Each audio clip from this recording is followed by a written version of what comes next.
지난번 영상 어떠셨나요? 조금 어려우셨을지도 모르겠습니다.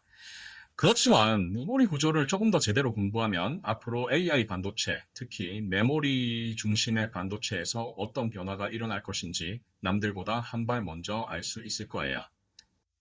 이제 커버켄트의 내부를 열어봅시다. 대학원 수업처럼 갑니다. 수식이 좀 나오지만 하나하나 풀어드릴 테니 따라와 주세요. 일단 양자화라는 용어가 자주 나오죠. 사실 양자역학과는 큰 관련은 없습니다. 여기서 말하는 양자화는 연속적인 값을 이산적인, 즉 띄엄띄엄 있는 값으로 바꾸는 겁니다. 32비트 부동소 시점 숫자를 3비트 정수로 변환하는 작업이 이에 해당하죠. 당연히 이 과정에서 정보가 손실되는 것은 피하기 어렵습니다. 문제는 KV 캐시 양자화가 가중치 양자화보다 훨씬 어렵다는 점입니다. 여기에는 세 가지 이유가 있습니다. 첫째, 가중치는 한번 양자화하면 끝이지만 KV는 추론 중에 실시간으로 생성됩니다. 즉 온라인 실시간 양자화가 필요한 셈이죠. 둘째, 어텐션 스코어는 쿼리, 즉 Q 벡터와 K 값, 즉 K 벡터의 내적입니다. 양자화 오류가 이 내적을 왜곡하면 인공신경망 내의 활성화 함수인 소프트맥스 같은 함수를 거치면서 그 오류가 지수 함수적으로 증폭됩니다.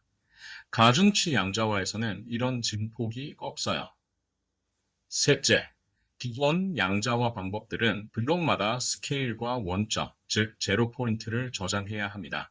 이 양자화 상수가 비트 한 두 개를 추가로 먹어서 3비트로 양자화해도 실질적으로는 4에서 5비트가 되어버립니다. 구글의 터보컨트는 이 세 가지 문제를 모두 풀었습니다. 어떻게 풀었을까요?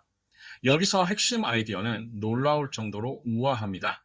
여러분은 3차원 공간에 살고 계시죠? 이제 이 차원이 훨씬 커진다고 생각해보죠.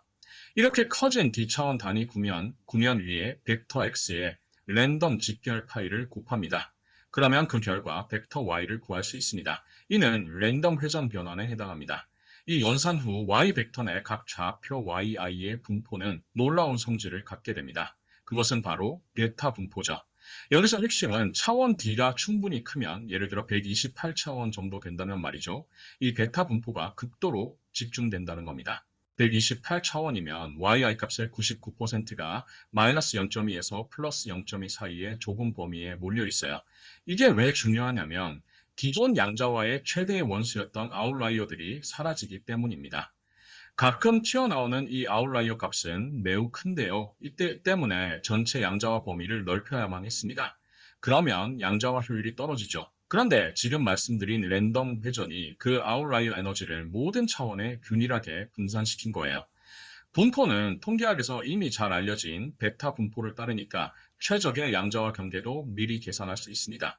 이를 로이드맥스 양자화라고 하는데 주어진 분포에 대해 평균 제곱 에러 값을 최소화하는 센트로이드 배치를 찾는 알고리즘입니다. 이 센트로이드들을 오프라인에서 일단 한 번만 계산해 놓으면 그 이후 런타임에는 단순 인덱스 매칭만 하면 됩니다.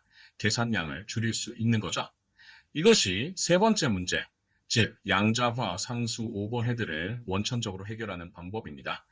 터보 퀀트의 MSE 성능 보장을 수학적으로 보겠습니다. 논문에 나온 흔오렘1을 살펴보겠습니다. 이 공식에 따르면 비트 수가 하나 늘어날 때마다 왜곡은 2, 4분의 1로 줄어듭니다. 지수적으로 감소하는 셈이죠. 이로 샤논의 하한과 비교해 봅시다. 정보과학의 아버지인 클로드 샤논이 1948년에 증명한 이론에 의하면 가우시안 소스에 대한 이론적 최소 왜곡에 비해 터보 퀀트의 왜곡 하한은 2.7배입니다. 즉, 터보 퀀트는 물리적으로 가능한 최적 정보 압축의 2.7배 이내에 도달한 겁니다. 2.7배가 좀 커 보인다고요? 그동안 대부분의 압축 알고리즘을 든 5대서 10배였다는 것을 생각하면 사실 대단한 성과라 볼 수 있어요. 사실 데이터만 놓고 본다면 아마도 터보 퀀트의 방식이 거의 한계치라고 볼 수 있을 거예요. 남은 개선 여지를 비트로 환산하면 밑을 2로 하는 로그 함수에 2.7을 넣어보면 됩니다. 그 값을 2로 나누면 되죠. 그러면 대략 0.72비트가 나옵니다. 1비트 미만이죠. 즉, 앞으로 누군가 더 좋은 양자화 알고리즘을 만들어도 터보 퀀트 대비 최대 1비트 정도만 더 줄일 수 있다는 뜻입니다. 이것이 제가 이 기술을 샤논의 벽이라고 부르는 이유입니다. 구글의 터보컨트는 사실상 샤논의 벽에 도달했습니다. 폴라컨트만으로도 훌륭한 에러 감축 성능을 보여주지만 치명적인 문제가 하나 있습니다. 평균 제곱 에러 최소화의 최적인 양자화 알고리즘은 벡터 내적 추정 과정에서 바이어스가 발생합니다. 앞서 설명드렸듯 어텐션 스코어는 Q와 K 벡터의 내점이죠. 스코어는 Q 전치 곱하기 K 나누기 루트 D 차원입니다. 양자화된 K 벡터에 대해 Q와 K 벡터 연산 기대값이 Q와 원래의 K 벡터 연산값과 같지 않으면 우리는 여기에 바이어스가 생겼다고 이야기합니다. 바이어스가 되면 소프트맥스 함수를 거친 이후 잘못된 토큰에 집중하게 됩니다. 구글의 터보컨트의 두 번째 무기인 QJL은 바로 이 바이어스를 제거합니다. 잔차에 대해 랜덤 가우시안 행렬로 투영하고 분모만 취합니다. 딱 1비트의 투영이 내적값의 바이어스 제거를 보장합니다. 다만 여기서 커뮤니티의 실전 경험을 공유해야 합니다. 실제로 트리톤 커널이나 라마 CPP에서 QJL 보정을 표준 어텐션 경로에 넣으면 오히려 품질이 떨어지는 경우가 보고됐습니다. 그냥 어텐션 말고 맞춤형 어텐션 커널이 필요한 셈이죠.